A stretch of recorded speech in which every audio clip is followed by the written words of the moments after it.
studio. So if you're a photographer and you visit Ruth and I, you're probably going to get interviewed. Which I just learned.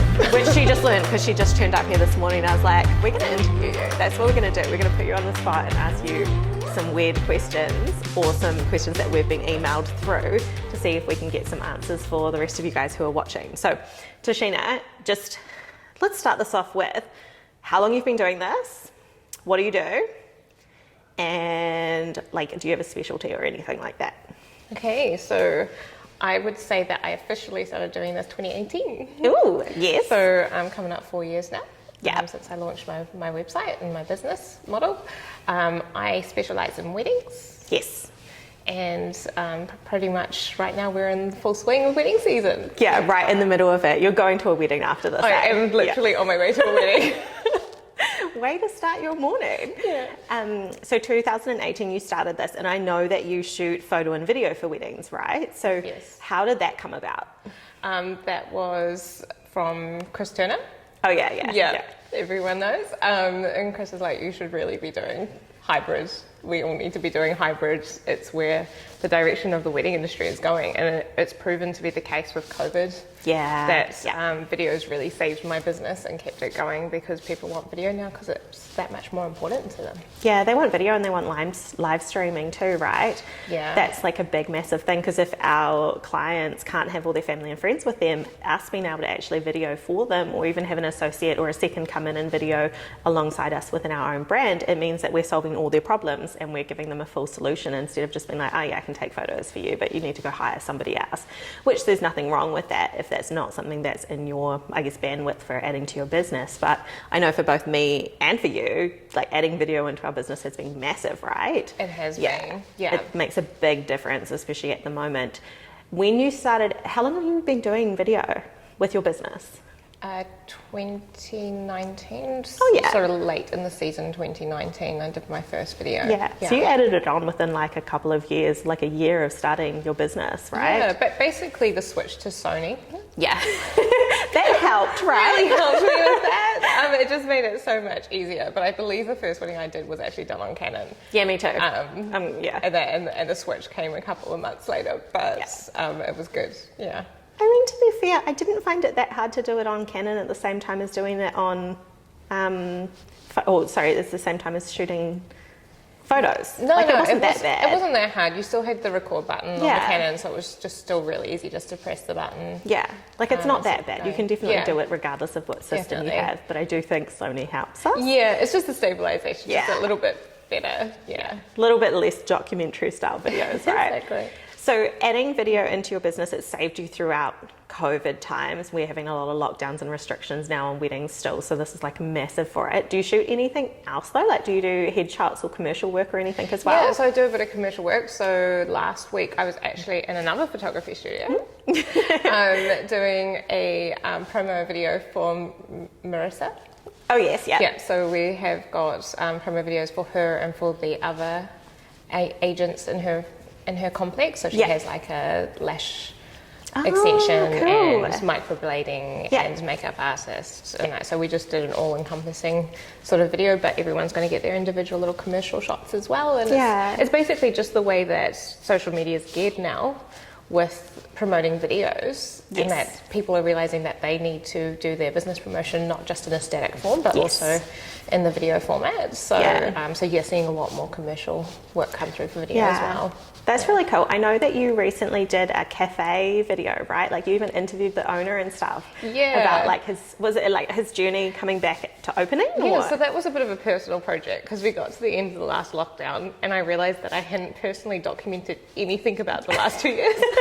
Yes, well, we've all been hiding out for the last 2 years. So I wanted to tell a story related to this crazy time that we're in, and the cafes were about to reopen after this huge period of not being able to have their customers in the store. So I reached out to a contact who was friends with the cafe owner, and they were fully on board and keen, and it was really great. And just to be able to tell that story and tell it in a positive way as well.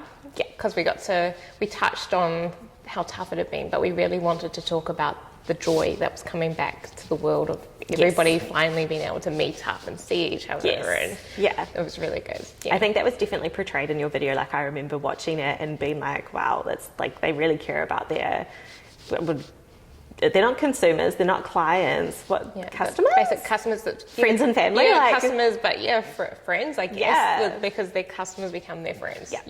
Which is pretty awesome. It's really cool to be able to do that for another business. Yeah, definitely. What would be one piece of advice that you'd give to somebody who's thinking of adding video to their services, whether it's for families or for commercial or for weddings? Just to start giving it a go. Yeah. I think short shoots can be like an ideal place to practice that. Not even telling the client that you're doing it to start with, I think is key, because then you're doing it without any pressure. Yeah. And then if you get to the end of like a family shoot and you realize, oh, well, I actually only took like 5 video clips and it's not anything that I can maybe string together to make anything too usable for the client, you can set it up as a slideshow. Yeah. So you can have like a little bit of a clip and then a few photos and a bit more of a clip. So I'd say, just start. To start trying, right? Yeah. I guess even if you've just got those few short clips, you can totally just then stick that onto like a social media reel or something like that. Exactly. I mean, you only want 15 seconds for reels anyway. Yeah. So, and it's just great content. It's great at being able to push your social media through. Yeah. So I think we all should be doing it in some form, even if we're only doing it for the purpose of social media sharing. Yeah.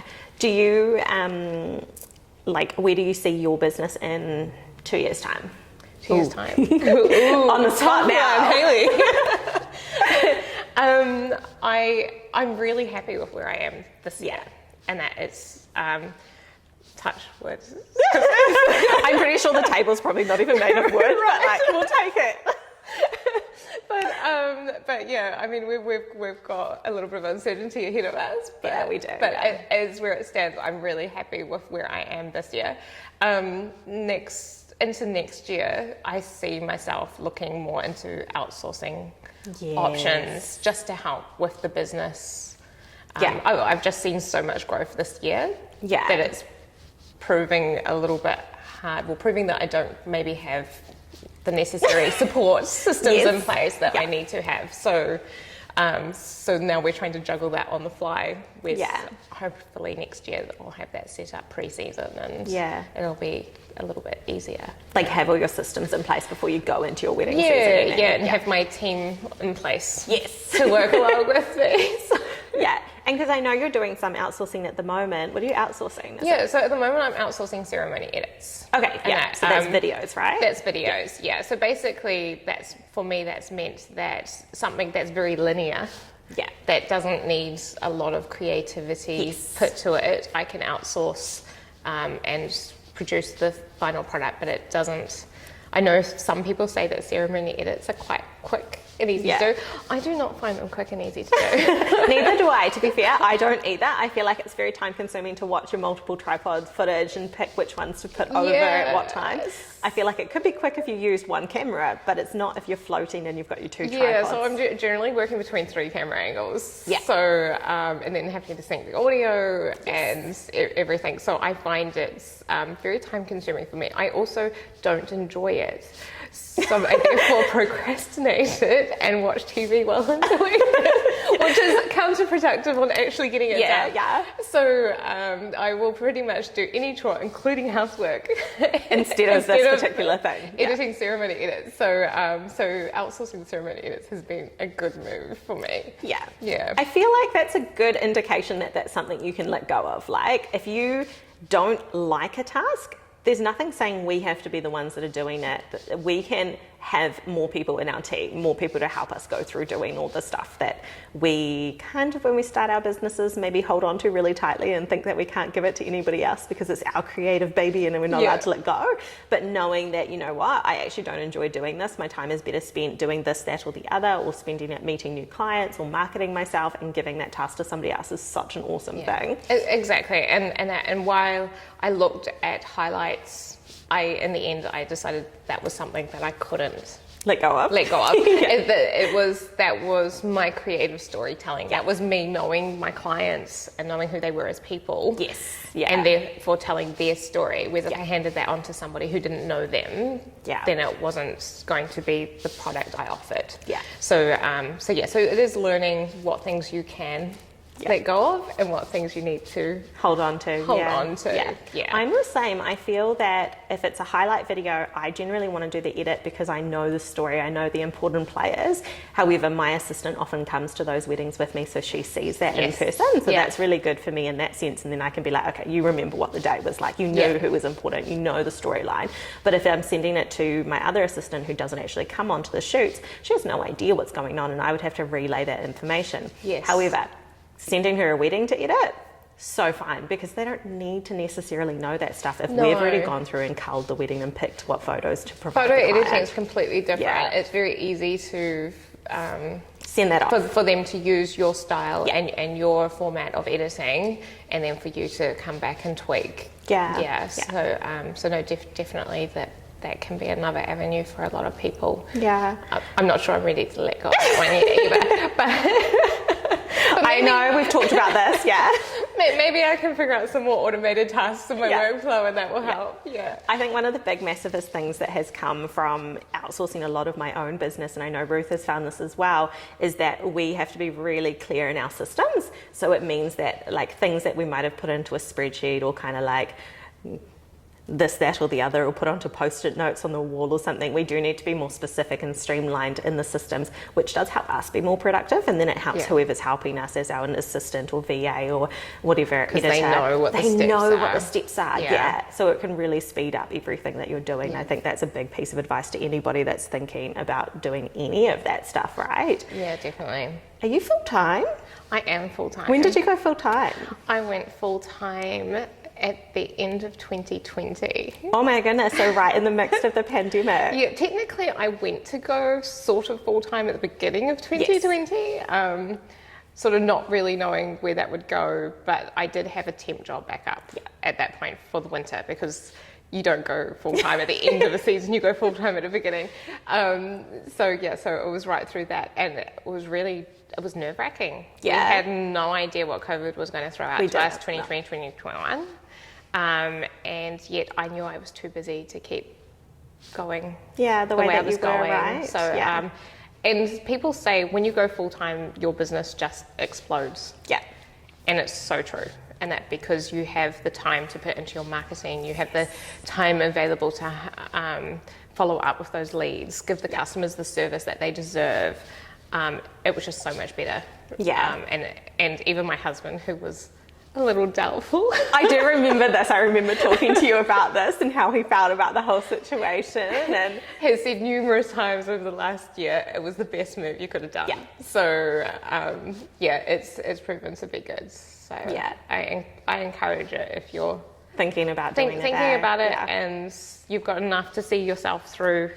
Calculate your income. I think I calculated I had enough income for 3 months. Yeah. So basically, I had enough to be full-time for the end of the wedding season. Yeah. And we were like, well, if we get to the end of the wedding season and I need to go back to a temp job, then I'll just go back to a temp job at winter. Yeah. And it just exploded, and I didn't need to. So you don't need to have a full year's income. No. And that to make that leap. Make the leap, and then it'll follow through. So yeah. What pushed you over the edge into jumping into being full-time? Oh, I wasn't happy at work. I mean, I can agree with that. But in reality, it was just knowing I was too busy. Yeah, and so it was time. Yeah, and also knowing that if I didn't do it now, when was I going to do it? Yeah. And that what was I waiting for? What was the point of waiting? Because like I said, I predicted I had enough to see me through to a certain period of time. You do have to jump at some point. Yeah. And it was just taking just that leap. time. Yeah. That's so cool. I love that. That's so amazing. Especially because it was like 2018, you like started this. Yes. 2020, you're like, I'm full time now. Like it didn't take you that long to actually jump and do that. No, not really. I mean, I'm sure I had you in my ear as well at the same time going, go full time, Tashina. Was my voice just talking to you every day? So to clarify, wow, that's some great English there. Tashina and I when did we meet? Ooh, Down to Photo? Down to Photo 2019. Yeah, 2019. Yeah. So since then we have bounced ideas with one another and helped to support each other throughout that time, right? Definitely. And I know that you've done some of our courses too, right? I have. I've done the profitability course. Yes. Yes. Yeah. You recently did that. Was there like one key takeaway that you had from that? I think one of the things that really helps me, and I think I put this in my review too, is knowing how to structure my finances. Yeah. and that was probably because we'd already had a bit of a conversation around about that procedure. So I already had that in place before I went full time. Yeah. And it made going full time so much easier to know that this is how much I'm paying myself, and this is how much I need to keep for tax, and this is how much I need to be investing in my business. And just having those numbers made that move into a full-time business so much easier. Yeah. So that really helped me. Also, knowing how to value my worth. That's a massive one for a lot of people, right? That's a massive one. Because as Hayley said, I only started in 2018 and I've had to be charging X amount, and some of the jumps have felt like big jumps sometimes, but knowing that I am worth that, and which you are. I am offering a service that is worth that, has helped me to earn that income that has allowed me to be full-time, whereas if it was back in 2018 I wasn't charging enough to be able to sustain myself in the business. Yeah, that's so awesome. I love your story. Like, it's been so awesome to watch you grow through this. I mean, I think I started my business back in 2015, so I'm not that far ahead of you, but like, it's been so awesome to be part of a community where we're all uplifting one another and stuff like that throughout that time. Community is honestly the best thing. It's friendships, like my friendship with you and with Sarah, and then a little chat group with Chris and Tennille, which encourages us to do our things.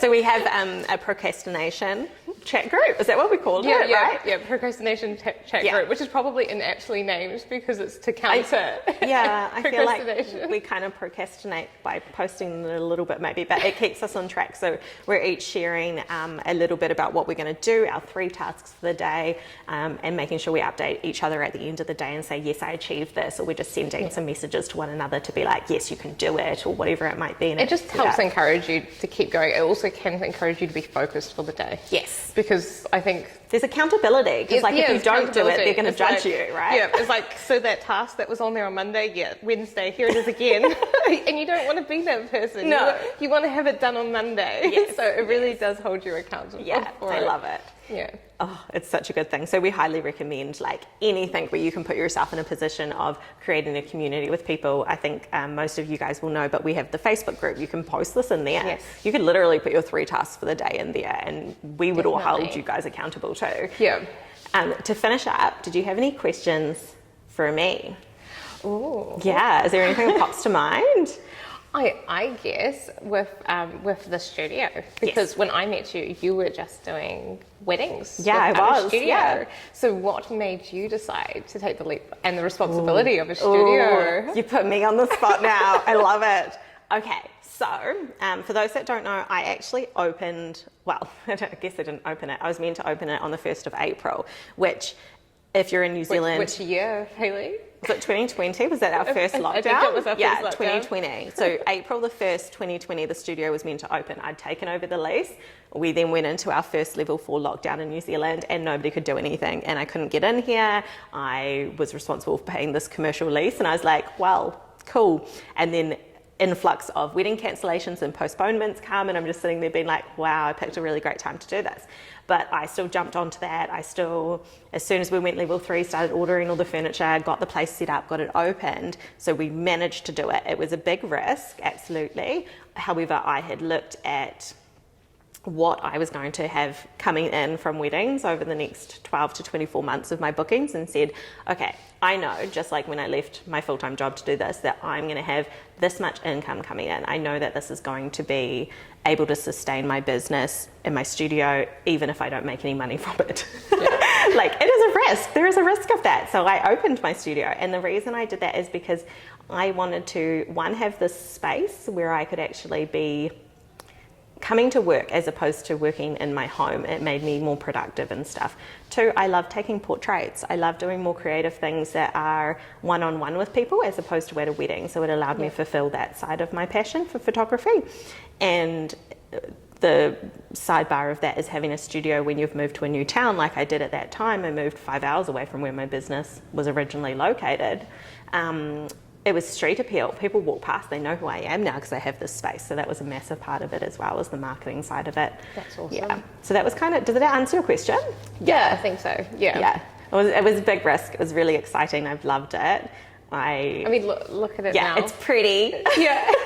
It's pretty. And the work you're putting out through the studio is just amazing. Yeah. The work that I do in the studio, it definitely helps me to be a better photographer at weddings as well. Yeah. Because I'm more conscious of lighting, I'm more conscious of posing, I am better able to like address things in the moment with people's facial expressions and stuff like that as well. Yeah. I mean, because posing is a big one. And that because it's those little adjustments you can make to your couple. Yes. That can sometimes lift your photo beyond just documentary. Yeah. And that, so I think posing is very important. Yeah. I definitely think it's helped. Yeah, definitely. And I know like you've done some like headshots and branding shoots for people and stuff as well. And I've shadowed you for your headshot day. You have. You've come in and you were here to help for one of the headshot days that we ran here, right? Yeah.